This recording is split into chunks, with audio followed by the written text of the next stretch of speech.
You. It's beautiful. Also, the sound of silence. I heard that for the very first time again. You know, it's like, wow. So, the topic is cultivating peace. And I don't know about you, but if I look out at the news and the news yesterday and the president and all of what's going on and everything that's spinning around that, if I believed my own thoughts, I would be even in more trouble. Um, when we talk about cultivating peace, who puts us into a not a peaceful place? Who's responsible for that? Very good. We have one person raise their hand. Yes, it's me. If I were to talk to my cat, the cat, it's all peaceful. The trees, it's all peaceful. But it's my relationship to what's happening is what causes me distress. A case in point, I've used this before. I don't care for rap music. Other people love it and appreciate it. But for me, it doesn't resonate. So is it the rap music or is it my relationship to the music? So when I take a look at what's coming in my life, what's my relationship to the waves that come in my life? Knowing peace and being able to access peace, that's a big deal. That's a huge deal. That's really what the spiritual journey is all about. Being able to access it, not just knowing it, but being able to access it. The first step is actually recognizing it. When am I peaceful? Usually, when I am feeling peaceful, I'm not really around. I'm not in my thoughts. I'm just being. It's a sense of being present. And then the thoughts come, and I go, oh, I was pretty peaceful. And now I'm listening to my thoughts. So, if we want to know unity, oneness, love, and all of that, it starts with the foundation of being peaceful, of cultivating that peace within. So you're going to ask, well, how do I cultivate it? Come on, what are some of the secret bullets here? Well, I can tell you for one thing, it's not a one-shot deal. You don't just learn to be peaceful once, but again and again. It's a daily thing. A daily thing. So, and you can't necessarily hold on to it either. And you can't necessarily will it any more than you can will sleep to come. If you've ever tried to will yourself to sleep, boy, I'm going to really work hard at getting myself to sleep. That's tough. It usually doesn't work.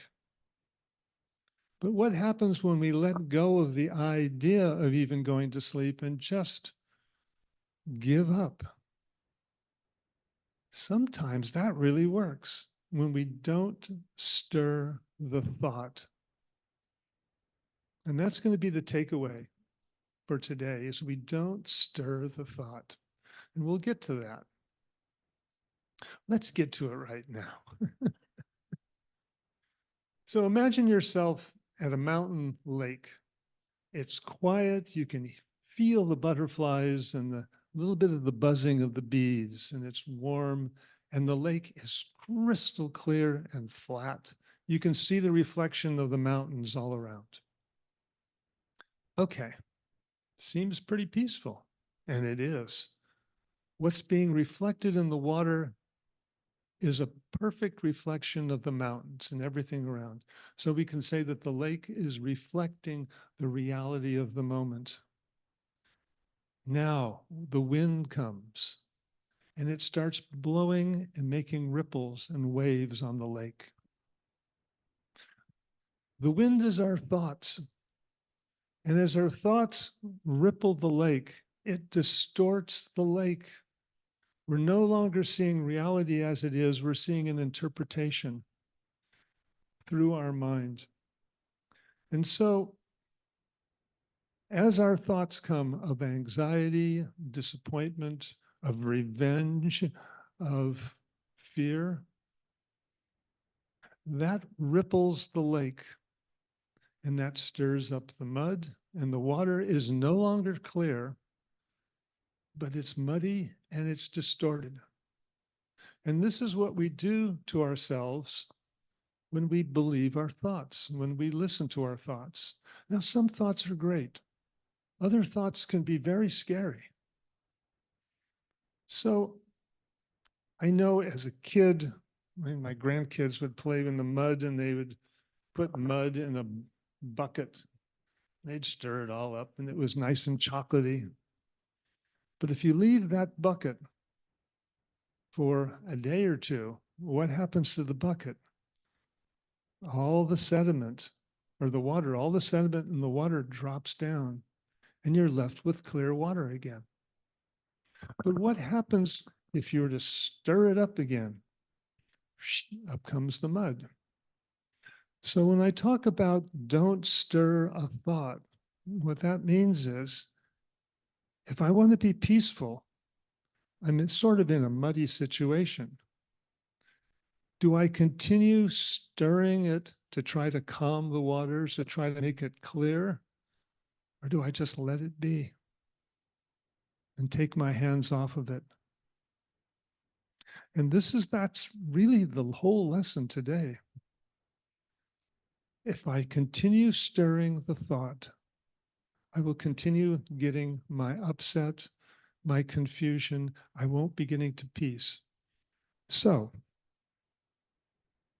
okay, so don't stir don't you stir your thoughts. Is there anything else? That's all you got? Well, there's this quote that says, peace is not the highest goal in life. It is the most fundamental requirement. Peace is not the goal in life. It's the most fundamental requirement.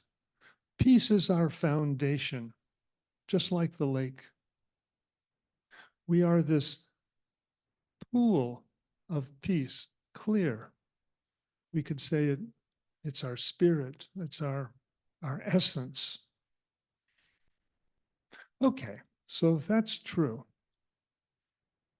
why aren't we touching it more often? How do we recognize it? And the thing is when you're really peaceful, it's sort of hard to recognize it because there's no rough edges, there's no agitation. And we tend to know ourselves when we're kind of, in a mood, we can feel ourselves, but when we simply relax and we let go, there's not much of Christopher around. There's really this awake presence.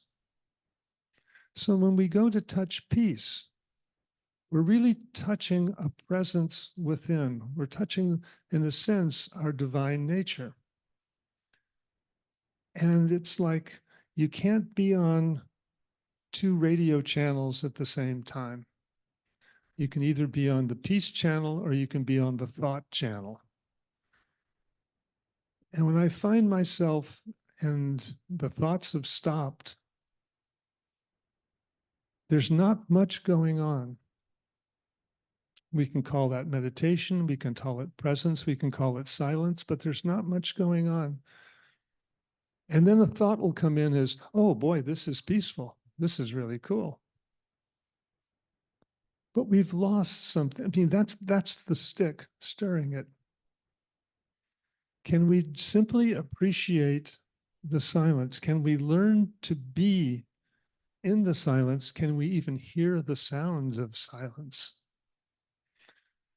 And that's really, in a sense, what the journey is all about, the whole spiritual journey. Every teaching teaches us to go to that quiet, receptive, in a sense, passive, non-doing state.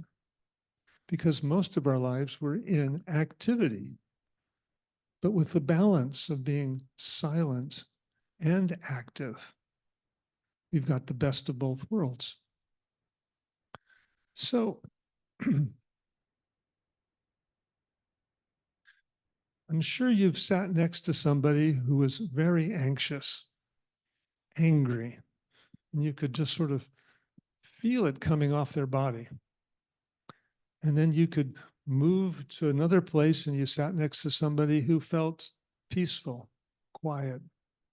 So you can know that you can feel an energy kind of coming off of us.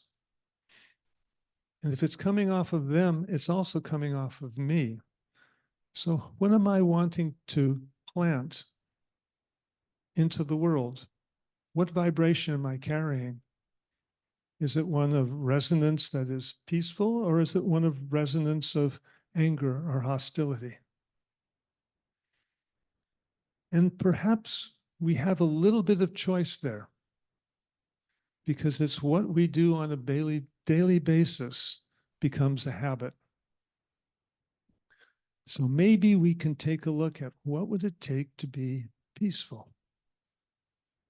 There's the story of the cat and the monkey. And the cat was on a spiritual journey, a very wise cat. And he was coming through this valley on his pilgrimage and came across this temple with a beautiful lake, beautiful blossoms. And the cat was just, wow, this is really cool and peaceful. And as he approached the lake, he saw this monkey, very agitated, just, who are you? What are you doing in my garden? Are you here to hurt me? What's for dinner? And the cat was taken aback, saying, brother, what's going on? You seem really agitated. He says, yep, I got monkey mind. And a bad case of one. So that was the joke for the day. So the cat says, I can see you're in distress. What are you looking for? And the monkey says, oh, I'm looking for peace I'm looking to get a respite from my thoughts. They're driving me crazy. Can you help? The cat says, I think I can. Follow me down to the water. So they walk down to the water. Just sit by me. So the monkey sat and the cat sat. And the cat didn't say a word. The monkey looked at the cat, was waiting for something to happen. The cat just sat there. The cat closed its eyes, then began to purr. And the monkey was shocked. There was something that permeated him. He could feel it in his body. Something was being transmitted just through the purr. And the monkey began to focus on the purr and became so relaxed. This was great. Wow, just listening to the purr. And he started to calm down. And just about then, the cat said, you know, this lake is fed by rivers, little streams from all around. And the sound of those streams is still in the water. If you listen carefully, brother, you can hear the sounds of the gurgling of the streams in the lake. And the monkey nodded. And for the next 20 minutes, the monkey listened as hard as he could to see if he could hear the sound of the water in the lake. And afterwards, he said, I couldn't hear it, but I could hear silence.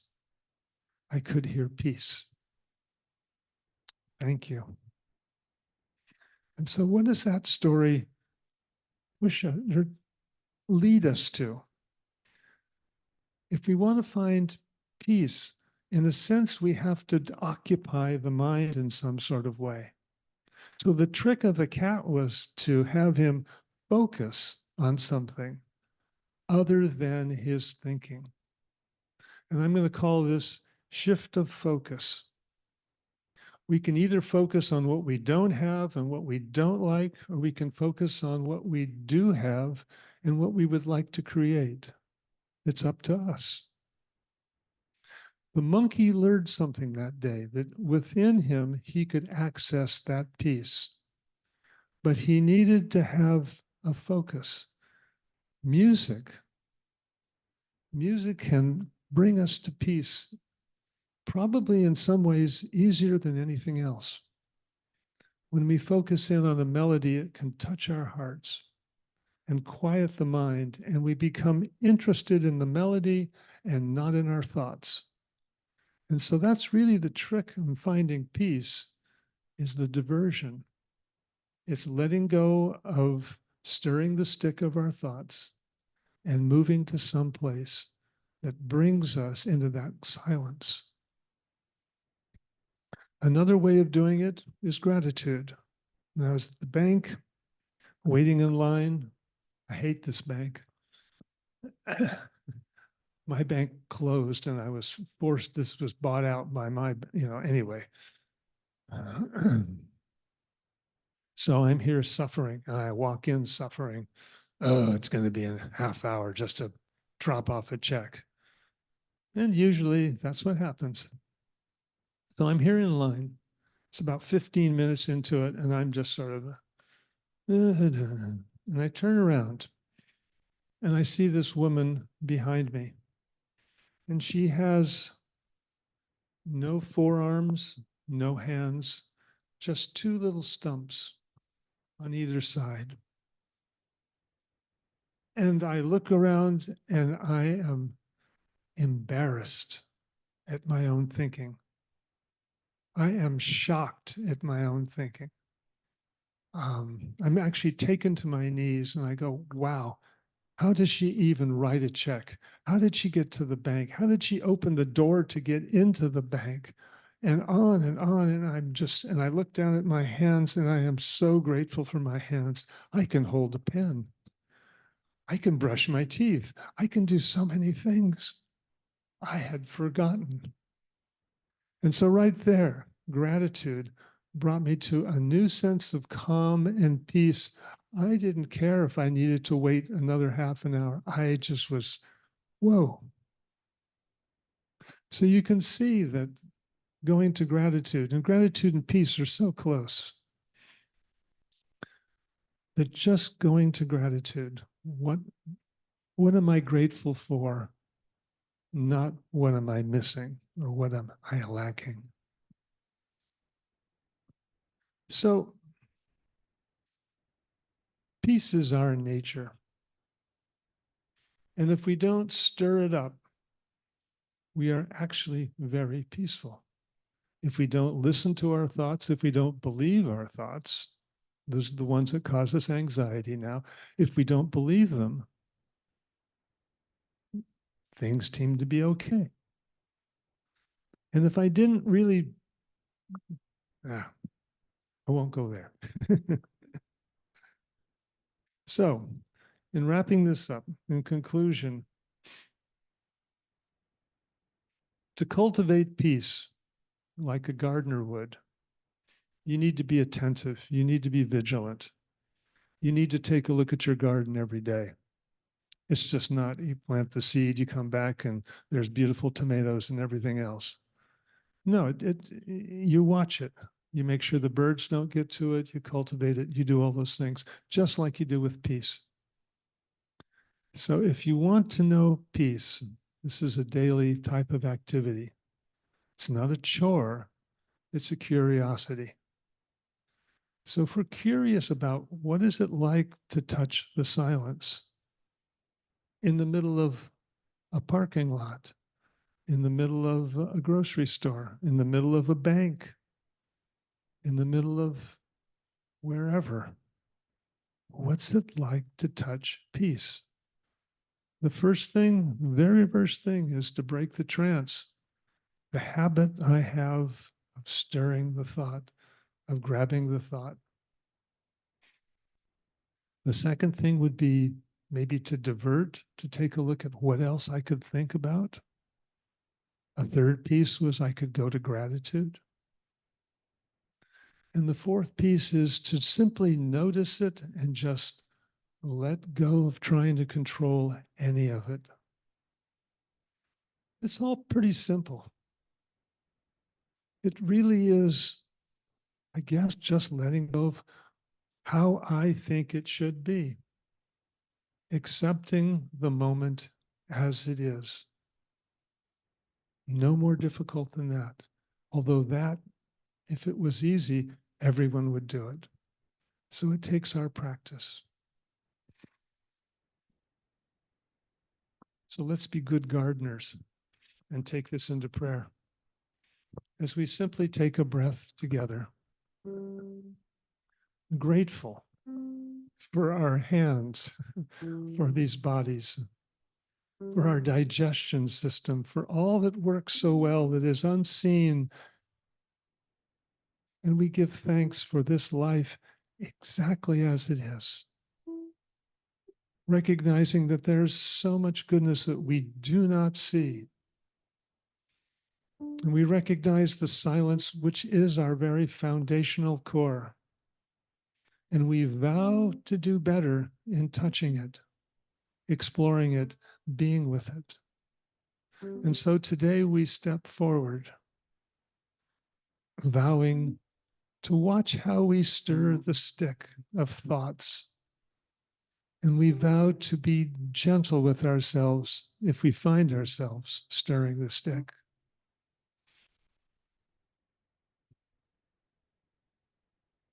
And so from this day forward, we now know this information, and we can never go back to the way we were before. We can try, but we know better now. And for this, we are so grateful, so grateful. And we release this prayer today, now, by saying simply, and so it is. Amen.